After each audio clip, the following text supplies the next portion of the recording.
कहीं ये सब आपने खुद तो नहीं करवाया? हम पुलिस को इन्वॉल्व नहीं करें। कभी कभी अपने अमाल भी सामने आ जाते।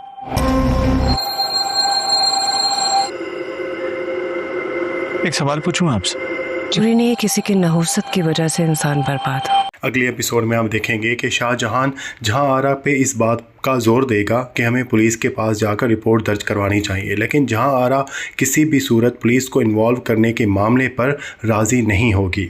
वो तरह तरह के हीले बहाने करेगी कि अगर उसने पुलिस में रिपोर्ट करवाई तो आप तो किराएदार हैं, आप चले जाएंगे, उसके बाद उसके घर की सिक्योरिटी की वजह से उसका घर किराए पर नहीं चढ़ेगा। शाहजहां उसे ये भी पूछेगा कि वो डकैती वाली रात उसके पोर्शन पे कैद क्यों थी, तो जहांआरा ये जवाब देगी कि उसने कोई आवाज़ सुनी थी और जब वो उधर गई तो उसे पता चला कि वहाँ पर डाकू मौजूद हैं और उन्होंने उसे भी कैद कर लिया था। लेकिन शाहजहां जहांआरा की किसी भी बातों में नहीं आने वाला। उसे अच्छी तरह से शक हो चुका है कि जहांआरा कोई ना कोई खेल रच रही है और वो अपनी बात अपने दिल में छुपा के नहीं रखेगा, बल्कि जहांआरा को कह भी देगा कि उसे लगता है कि ये सब कुछ जहांआरा का किया धरा है। शाहजहां के इस तरह से पूछने पर जहांआरा चौंक जाएगी, लेकिन वो सिचुएशन संभालने की पूरी कोशिश करेगी।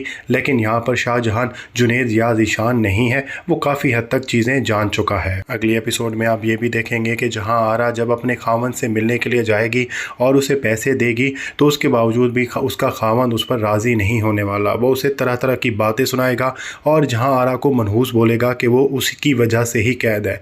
जहांआरा भी यहाँ पर पीछे नहीं हटेगी और अपने हस्बैंड को यही कहेगी कि उसकी करतूत ही ऐसे थे जिसकी वजह से वो जेल की हवा खा रहा है। अभी तक ऐसे लग रहा है कि उसका हस्बैंड काफ़ी अरसे तक जेल में ही रहने वाला है और वो नहीं छूटने वाला, लेकिन आखिरी एपिसोड में जाकर देखेंगे कि सरमद जेल से आज़ाद होने वाला है। तो नाज़रीन, ये थी आज की वीडियो। उम्मीद है आपको हमारी वीडियो अच्छी लगी होगी।